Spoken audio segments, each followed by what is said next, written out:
Hello everyone, welcome to the session. Competitive exams की तैयारी करते हुए अगर आप स्मार्टली प्रिपेयर करना चाहते हो तो किसी भी एग्जाम की प्रिपरेशन में ये जानना तो बहुत ज़रूरी है कि कौन सी चीज़ें मेरे लिए इम्पोर्टेंट हैं ताकि वो छूटे ना और मैं बहुत अच्छे से प्रिपेयर कर पाऊँ और एग्जाम में अच्छा परफॉर्म कर पाऊँ। लेकिन दूसरा पहलू भी जानना बहुत ज़रूरी है। अगर मैं ये जान पाऊँ कि यार ये चीज़ इस एग्जाम के लिए लेस इम्पोर्टेंट है तो भी मैं एग्जाम में अच्छा परफॉर्म कर पाऊंगा, क्योंकि प्रिपरेशन के दौरान मेरा बहुत सारा टाइम सेव होगा और वो टाइम मैं इंपॉर्टेंट चीजों पे लगा सकता हूं। तो आज की इस वीडियो में डिस्कशन करेंगे कि इरडई असिस्टेंट मैनेजर फेज 1 एग्जाम में कौन से ऐसे टॉपिक हैं जिनको हमें लो प्रायोरिटी पे रखना है। आइदर वो क्वांट के हैं, रीजनिंग के हैं, इंग्लिश के हैं या जीए के हैं। तो सारे के सारे कंपोनेंट के लो प्रायोरिटी वाले टॉपिक हम डिस्कस करने जा रहे हैं, इसलिए वीडियो को एंड तक जरूर देखिएगा।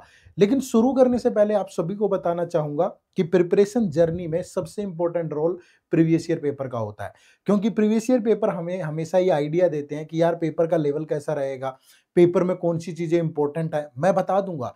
लेकिन जब आप एक्चुअल में पेपर खोल के देखोगे तो आप उनको प्रॉपरली एनालाइज कर पाओगे कि पर्टिकुलर क्वेश्चन का लेवल क्या है। ठीक है, और ये आपकी प्रिपरेशन में बड़ा अहम रोल अदा करेगा। तो एडई ग्रेड ए असिस्टेंट मैनेजर की तैयारी करते हुए भी आपको ऐसा जरूर करना चाहिए।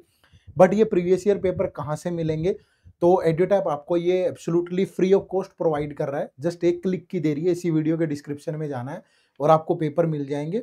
एक बार उन्हें डाउनलोड करके प्रॉपरली एनालाइज जरूर करें, फिर अपनी प्रिपरेशन को स्मार्टली आगे बढ़ाएं। ठीक है, तो ये काम आपको जरूर करना है। चलिए शुरू करते हैं।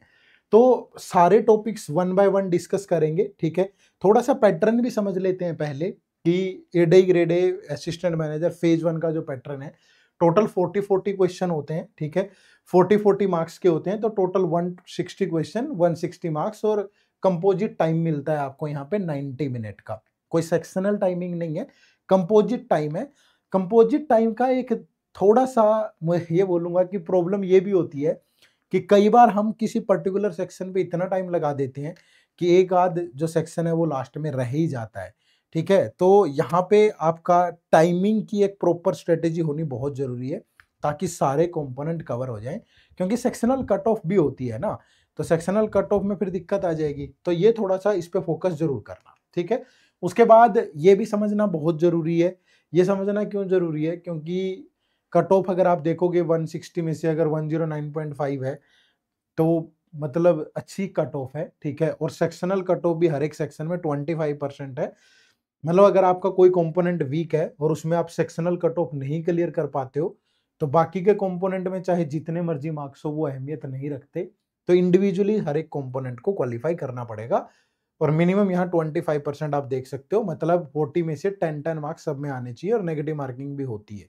ठीक है, ये 2017 में ज्यादा थी पर 23-24 में ये कम रही। ठीक है भाई, और ये ओवरऑल कट ऑफ को भी ध्यान में रख के आपको प्रिपरेशन करनी है। ठीक है, चलो तो अब सब्जेक्ट वाइज डिस्कस कर लेते हैं कि कहाँ पे कितना फोकस करना है। ये तो बताऊंगा ही कि ये लेस प्रायोरिटी पे रखने हैं, बट टॉप प्रायोरिटी भी बता दूंगा ताकि एक ही वीडियो में आपके दोनों काम हो जाए। ठीक है, चलो क्वांटिटेटिव एप्टीट्यूड 40 क्वेश्चन 40 मार्क्स।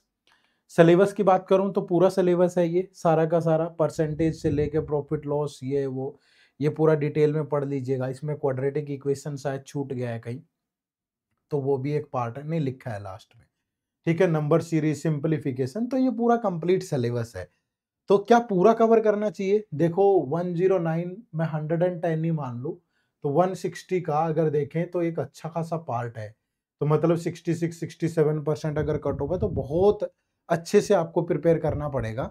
ठीक है, बट कुछ टॉपिक को लेस प्रायोरिटी पर रख सकते हैं हम। देखो क्वांट के अंदर में देखो ये प्रायोरिटी सीक्वेंस है, मतलब यहाँ से 10 to 15 क्वेश्चन हो जाते हैं। ये दोनों टॉपिक इसलिए जरूरी है क्योंकि इनके बिना डीआई नहीं बनेगा और डीआई के 10 to 15 क्वेश्चन आते ही हैं। तो ये वाले टॉपिक तो मोस्ट इंपॉर्टेंट है, ये तो किसी बच्चे को छोड़ने ही नहीं चाहिए। ठीक है, अगर लेस प्रायोरिटी की बात करें तो यहाँ से नीचे से शुरू करेंगे आप। ठीक है, अगर प्रोबेबिलिटी आपको नहीं आता तो आप इसे एक तरफ रख सकते हैं। Area volume mensuration 2D 3D आप इसे एक तरफ रख सकते हैं। उसके बाद फिर देखो मैं नॉर्मली बोलूंगा ये दो टॉपिक छोड़ने के लिए। अब जिन लोगों का इंटरेस्ट नहीं है क्वांट में ज्यादा तो वो और ज्यादा टॉपिक नीचे से छोड़ सकता है, लेकिन जिन लोगों का इंटरेस्ट है तो वो कर सकता है। बट ये मस्ट है इतने टॉपिक आपको किसी को भी मिस नहीं करने हैं। उसके बाद फिर नीचे से आप जो भी आपको लगे कि ये टॉपिक मेरे अच्छे नहीं है, उसी सीक्वेंस में आप जा सकते हैं। ठीक है भाई? तो मैं मेनली तो ये 2 टॉपिक छुड़वा देता हूँ क्योंकि 2-3 क्वेश्चन आते हैं इनसे, 1 या 2 क्वेश्चन, और इनमें एनर्जी बड़ी लगती है। 2D 3D को समझना आसान नहीं है, बहुत सारे फॉर्मूले रटने ये वो। तो मेरे लिए ये लेस प्रायोरिटी है। बाकी अगर आप क्वांट में वीक हैं तो नीचे से और टॉपिक छोड़ सकते हैं और ऊपर से आप इसी सीक्वेंस में पढ़ सकते हैं। ठीक है? तो ये ध्यान रखिएगा, बहुत ज़्यादा वो नहीं करेंगे। और लेवल ऑफ क्वेश्चन भी कोई ज़्यादा मुश्किल नहीं आता है। ये देखो सिंपल क्वेश्चन है, ये सिंप्लीफिकेशन का क्वेश्चन है, अगर जनरली आप करेंगे तो कर पाएंगे। ठीक है? नंबर सीरीज क्वाड्रेटिक इक्वेशन देखो बहुत आसान है, तो ज़्यादा मुश्किल नहीं है। और इसके बाद डीआई में भी कोई ऐसा नहीं है कि लंबी तगड़ी कैलकुलेशन आती है बहुत, आप आराम से कर सकते हो। ये जस्ट मैं आपको बता रहा हूँ, दिखा रहा हूँ।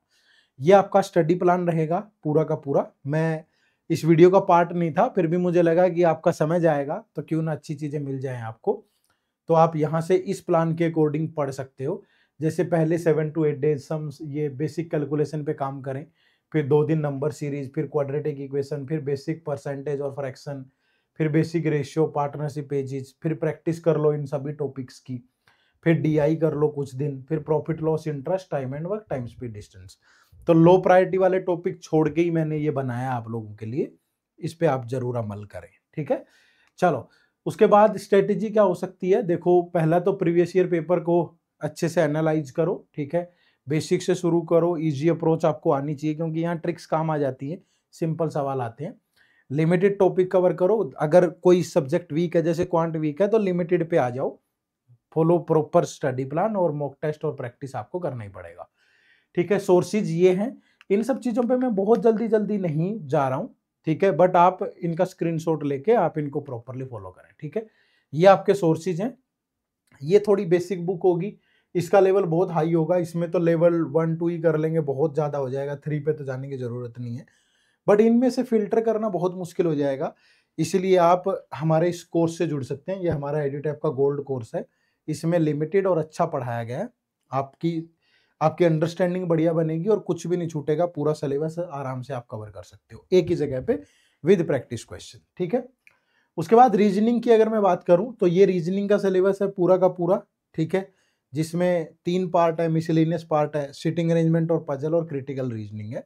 तो अगर इसकी प्रायोरिटी सीक्वेंस देखें तो यहाँ पे देखो, ये वाला जो पार्ट है ये मिसलेनियस पार्ट होता है। Syllogism, blood relation, order and alphabetical, coding decoding, inequality, direction sense. ठीक है? तो ये बेसिक वाला पार्ट है, इसको जरूर कर लीजिएगा। ठीक है? उसके बाद फिर सिटिंग अरेंजमेंट और पजल्स। ठीक है? अब आप सोच रहे हो कि सर सिटिंग अरेंजमेंट और पजल ना करें तो 50% मिस हो जाएगा पेपर, क्योंकि 40 में से 20-25 क्वेश्चन यहीं से आ रहे हैं, तो करनी पड़ेगी आपको। लेस प्रायोरिटी पे आप क्रिटिकल रीजनिंग को रख सकते हैं। ठीक है? अगर चाहो तो डाटा सफिशिएंसी ना करें, बस इतना ही बोल सकता हूं मैं। अदरवाइज तो आपको यहाँ करना ही पड़ेगा अगर आपको इस सेक्शन में अच्छा स्कोर करना है, क्योंकि ये वाला पार्ट से 12-15 क्वेश्चन रहते हैं, 12 to 15। बाकी 20 के आसपास यहाँ से रहते हैं, 20-25, और 2-4-5 क्वेश्चन यहाँ से मिल जाते हैं आपको। ठीक है? तो आप इसी हिसाब से अपनी सीक्वेंस बनाएं। तो मेरे लिए लो प्रायोरिटी पे ये वाली चीजें हैं। मैं सीटिंग अरेंजमेंट और पजल को लो प्रायोरिटी पे नहीं रख सकता क्योंकि एक अच्छा हिस्सा कवर करता है। ठीक है? सच्चाई तो एक्सेप्ट करनी पड़ेगी ना। और प्रिपेयर करने के लिए वीक 1 to 2 में ये इस तरीके से आप प्रॉपर इसका एक स्क्रीनशॉट ले लें और इस हिसाब से आप अपनी प्रिपरेशन को कर सकते हैं। आप अगर ये पार्ट नहीं कवर करते हैं तो इसको आप यहाँ पे ब्रेक कर देंगे, तो 2-1 महीने में, 2 मंथ में आपका ये वाला पूरा पार्ट खत्म हो जाएगा। ठीक है? चलो, और ये आपकी स्ट्रेटेजी है। मॉक टेस्ट वगैरह आपको देने हैं अच्छे से। ठीक है? टाइम मैनेजमेंट पे फोकस करना है। Review and learn from mistakes, ये आपको करना ही है। ये तो बेसिक चीजें हैं। आज की वीडियो का ये एजेंडा नहीं था, बट मैं आपको बता रहा हूँ। ठीक है? उसके बाद सोर्सेज की बात करें तो ये बेसिक बुक है। ठीक है? RS अग्रवाल। अगेन ये थोड़ा हाई लेवल हो जाएगा, लेकिन हाई लेवल में यहाँ ये नहीं है कि एडई का जो पेपर का लेवल है वो मॉडरेट लेवल पे ही होता है। ठीक है? ना इजी है ना डिफिकल्ट है, लेकिन थोड़ा नया पैटर्न आ जाता है। सिलोगिज्म में नए वर्ड यूज कर देगा, ओनली अ फ्यू ओनली, वो इन बुक्स में ढूंढना आपको मुश्किल हो जाएंगे। पजल, सिटिंग अरेंजमेंट, जो ट्रेंडिंग में चीजें हैं वो पूछता है, वो यहाँ नहीं मिलेंगी आपको, तो थोड़ी दिक्कत आ जाएगी। इसलिए अगेन मैं आपको गाइड करूंगा कि अगर आप इच्छुक हैं तो हमारे इस कोर्स से जुड़ सकते हैं, ताकि आपको ट्रेंडिंग वाली और लेटेस्ट अपडेटेड चीज मिल जाए। ठीक है? उसके बाद स्ट्रेटेजी फॉर इंग्लिश सेक्शन। देखो, इंग्लिश में अब ऐसा नहीं है कि क्योंकि आपको तीनों तीनों हिस्सों पे काम करना पड़ेगा, ग्रामर, वोकैब, कॉम्प्रिहेंशन, एबिलिटी। यहाँ पे मिसलेनियस क्वेश्चन भी आते हैं, एरर डिटेक्शन आ जाएगा, कभी वर्ड स्वैप आ जाएगा, कभी कुछ आ जाएगा, ठीक है, फिल इन द ब्लैंक्स आ जाएंगे, कॉम्प्रिहेंशन तो आता ही है, क्लोज टेस्ट, ठीक है, ये सब चीजें मिलेंगी। अब इसमें ये बोलना कि यार इसमें प्रीपोजिशन पे एरर नहीं आएगा, ये सब्जेक्ट वर्ब एग्रीमेंट छोड़ दो, ये ज्यादती हो जाएगी। तो यहाँ पे आप रिवर्स इंजीनियरिंग करें।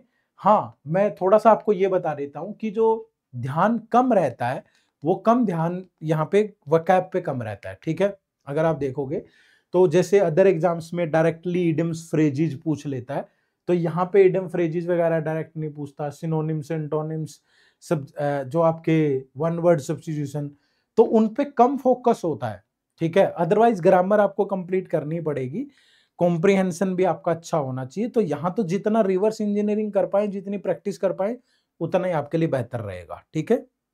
स्किप करना है तो थोड़ा वोकैब वाला पार्ट स्किप कर सकते हो, बट जब आप कॉम्प्रिहेंशन के लिए न्यूज़पेपर के आर्टिकल्स पढ़ोगे, एडिटोरियल्स पढ़ोगे या प्रैक्टिस करोगे तो वो चीज़ नेचुरली आएगी। तो इंग्लिश में बहुत ज़्यादा कुछ स्किप करने को नहीं है। इफ़ यू आर गुड तो दैट मीन्स ये आपके लिए अच्छा है, अगर आप नहीं है तो you have to practise more, ठीक है। चलो, उसके बाद अगर मैं बात करूं सोर्सेज की, तो सोर्सेज के लिए रेन एंड मार्टिन या लुसेंट इंग्लिश ग्रामर के लिए आप कर सकते हो। न्यूज़पेपर एडिटोरियल रीडिंग ये आपको करनी ही चाहिए, ठीक है। बाकी अगर आप इस कोर्स से पढ़ोगे तो यहाँ पे आपको मतलब ग्रामर वाला और ये वाला पूरा हिस्सा मिल जाएगा, आराम से कवर हो जाएगा, साथ में प्रैक्टिस क्वेश्चन है, ठीक है जी। चलिए, तो उसके बाद नेक्स्ट सेक्शन जो है, लास्ट सेक्शन बचा जनरल अवेयरनेस, ठीक है। अब जीए के अंदर भी 40 क्वेश्चन है। अब अगर मैं जीए में आपसे बात करूं कि आपको किन किन पार्ट पे क्वेश्चन मिलेंगे, एक तो करंट अफेयर मिलेगा, ठीक है। तो करंट अफेयर के अलावा फाइनेंस रिलेटेड करंट अफेयर, ठीक है, कुछ चीजें जो जनरल करंट अफेयर वाली होती है, फाइनेंस और रिपोर्ट स्कीम, ठीक है। बट यहाँ पे ये ध्यान रखिएगा कि स्कीम्स और रिपोर्ट से क्वेश्चन कम आते हैं, ठीक है। ये वाला पार्ट आप स्किप कर सकते हो अगर आप चाहो तो, ठीक है। स्किप करने का मतलब लेस प्रायोरिटी पर रख सकते हो। आरबीआई की तरह या अदर एग्जाम्स की तरह बहुत ज्यादा फोकस नहीं करना, ठीक है। गवर्नमेंट स्कीम और रिपोर्ट पे ये कम आती है, ठीक है। बट बाकी चीजें आती हैं पिछले, अगर डिजायरेबल 5 मंथ करंट अफेयर, लेकिन 3 मंथ तो मोस्ट इंपॉर्टेंट होता ही है।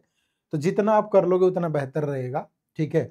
और अगर करंट अफेयर में बात करूं तो कोई ज्यादा ऐसा नहीं है कि बुक्स एंड ऑथर जैसे, और इसके अलावा पर्सन इन न्यूज, ठीक है, अपॉइंटमेंट्स वगैरह, ये पर्सन इन न्यूज, इनसे कम क्वेश्चन आते हैं, ठीक है। बट ये जब करंट अफेयर भी बोल दिया तो कहानी बदल भी सकती है थोड़ी बहुत, ठीक है। तो बहुत ज्यादा ट्रस्ट मत करो इन सब चीजों पे, थोड़ा जो क्वांट और रीजनिंग है उनमें लेस प्रायोरिटी रख लो। अदरवाइज अगर आप करंट अफेयर पढ़ने ही लगे हो तो करंट अफेयर में सिर्फ स्कीम्स और रिपोर्ट्स, इनको लो प्रायोरिटी पे रखना, बाकी करंट अफेयर पढ़ ही लेना, ठीक है। वो कैसे भी हो सकती है ऊपर नीचे, ठीक है जी, ठीक है। सोर्सेज यही है आपका, पीआईबी, इसके अलावा द हिंदू लाइव मिंट और मंथली कंपाइलेशन, अगर आप फॉलो करते हैं रेगुलरली तो फिर आपके लिए ये अच्छा रहेगा, ठीक है। बस यही डिस्कशन था हमारा इस वीडियो में, कि एक बार कंक्लूड कर देता हूं मैं पूरी वीडियो को। क्वांट में मैंने बोला कि प्रोबेबिलिटी, मेंसुरेशन वाला पार्ट आप चाहें तो बिल्कुल छोड़ सकते हैं, और बाकी जो सीक्वेंस बताई है मैंने उसमें नीचे से आप जितना चाहें ऊपर, उतना ऊपर तक जा सकते हैं। कुछ मोस्ट इंपॉर्टेंट मैंने बता दिया। रीजनिंग में सेम आप क्रिटिकल रीजनिंग वाला पार्ट स्किप कर सकते हैं, डाटा सफिशिएंसी स्किप कर सकते हैं, बाकी सीटिंग अरेंजमेंट और पजल मैं अलाउ नहीं कर सकता। किसी को अगर बहुत ज़्यादा दिक्कत आए तो दोनों में से एक कर लीजिएगा। बाकी अगर मैं इंग्लिश की बात करूं तो हमने डिस्कस किया कि जो वोकैब पे डायरेक्ट क्वेश्चन है वो नहीं मिलते, एडम्स फ्रेजेस वगैरह, वन वर्ड सब्स्टिट्यूशन या सिनोनिम्स एंटोनिम्स। अब आप बोलोगे सर डायरेक्टली तो ये कहीं भी नहीं आते हैं, मैं भी मान रहा हूँ कि नहीं आते हैं, इडम्स फ्रेजेस वगैरह आ जाती हैं, लेकिन सिनोनिम्स एंटोनिम्स ये तो कॉम्प्रिहेंशन में ही कहीं ना कहीं डाल के पूछ लेता है, तो बहुत ज़्यादा नहीं है, रिवर्स इंजीनियरिंग करिए। और अगर जीए की बात करें तो 5 मंथ 6 मंथ की करंट अफेयर आपको करनी है, मस्ट है, बट आप रिपोर्ट्स और स्कीम्स को लेस प्रायोरिटी दे सकते हैं यहाँ पे, ठीक है। और अगर आप दुविधा में है कि प्रिपरेशन अगर एक ही जगह पे बेहतर हो जाए तो वो ज़्यादा सही रहेगा आपके लिए, तो उसके लिए आप हमारे कोर्सेज से जुड़ सकते हो, क्योंकि हमारे डेडिकेटेड कोर्सेज हैं, ठीक है। सिंपली इसी वीडियो के डिस्क्रिप्शन में जाओगे या गूगल पे edutap.in टाइप करोगे तो ये हमारी वेबसाइट ओपन होगी, यहाँ कोर्सेज के सेक्शन में जाइए और यहाँ एडई ग्रेड ए कोर्सेज पे जाओगे। तो आपको ये कोर्सेज मिल जाएंगे, ये हमारे कोर्सेज हैं। ये हमारा गोल्ड पैक है जिसमें फेज 1 फेज 2 इंटरव्यू गाइडेंस सारा कंप्लीट, मतलब सोचने से लेके सिलेक्शन तक का सारा मसला सोल्व हो जाएगा। और अगर आपको लगता है कि सर मेरा फेज 1 अच्छा है, मुझे तो सिर्फ फेज 2 प्रिपेयर करना है और इंटरव्यू, तो आप इस कोर्स में जा सकते हैं, सिल्वर कोर्स में, ठीक है। डिस्काउंट आपको लगातार हमारी वेबसाइट विजिट करते रहिए, ये संख्या डिस्काउंट की कम ज़्यादा होती रहती है, तो हो सकता है जब तक ये वीडियो आपको मिले ये डिस्काउंट का परसेंटेज ज़्यादा हो, ठीक है। तो बस यही डिस्कशन करना है। और इस कोर्स में एनरोल करने से पहले आप यहाँ नो मोर पे जाके प्रॉपरली इसके बारे में पढ़ लीजिएगा कि इसमें क्या क्या चीज़ें आपको मिल रही हैं, live class, concept note, summary sheet, current affair compilation, mock test, और हर एक इंडिविजुअली पूरा बताया गया हर एक कंपोनेंट का। जैसे क्वांट में concept class, live class, mock test सब कुछ मिलेगा, रीजनिंग में भी, इंग्लिश में भी सेम मिलेगा, जीए के अंदर आपको लाइव क्लास मिलेगी, करंट अफेयर कंपाइलेशन मिलेंगे, मॉक टेस्ट मिलेंगे, ईएसआई इंपैक्टिंग इंश्योरेंस में आपको concept class, live class, concept note, summary sheet, mock test सब कुछ मिलेगा। इंश्योरेंस एंड मैनेजमेंट में भी आपको concept class, live class, concept note, summary sheet, mock test. Descriptive English में आपको concept class, live class, mock test मिलेगा। और इसके अलावा कुछ ये डेमो लेक्चर भी हैं, ठीक है। ईएसआई इंपैक्टिंग इंश्योरेंस, इंश्योरेंस और क्वांट, ये कुछ डेमो लेक्चर आप लगा के भी देख सकते हो, सो दैट आप चेक कर पाओ ना कि कंटेंट कैसा है, ठीक है। और कुछ आपके क्वेश्चन आपके दिमाग में हो, ये फैकल्टी है इस जो इस कोर्स में पढ़ा रही है, कुछ क्वेश्चन होंगे आपके दिमाग में, तो आप यहाँ पे जाके उनका भी आंसर जान सकते हो, मे बी कुछ कॉमन क्वेश्चन हो आपके दिमाग में, ठीक है। चलो तो एंड करें वीडियो को, यही डिस्कशन करना था। मैं उम्मीद करूंगा कि थोड़ा बेसिक से मैं समझा पाया होगा आपको, तो यही सफिशिएंट है। लेकिन आप सोच रहे होंगे कि सर दो तीन तीन टॉपिक ही आपने बताए हैं, अगर 160 में से 110 के अराउंड कट ऑफ है, तो अगर मैं आधा सिलेबस ही छुड़वा दूंगा तो कट ऑफ कैसे क्लियर करोगे, तो वो ज्यादती हो जाएगी। सिर्फ वीडियो का पर्पज व्यूज या आपकी अटेंशन नहीं है, वीडियोस का पर्पज हमारा आपको सेफली फील करवाना है, आपको गाइडेड फील करवाना है, आपको कि आपको आने वाले एग्जाम में बेनिफिट होना चाहिए, ठीक है। तो सही जानकारी देना आपको फर्ज है हमारा, इसीलिए मैंने उसी आधार पे ये सब चीजें बताई है, ठीक है। चलो बहुत बहुत शुक्रिया। चैनल पे नए हैं तो सब्सक्राइब कर लीजिएगा। इस लेक्चर की पीडीएफ आपको हमारे टेलीग्राम चैनल पे मिलेगी, जिसका लिंक इसी वीडियो के डिस्क्रिप्शन में है। फिर मुलाकात होगी। आप सबका बहुत बहुत शुक्रिया। Thank you very much. जय हिंद, जय भारत।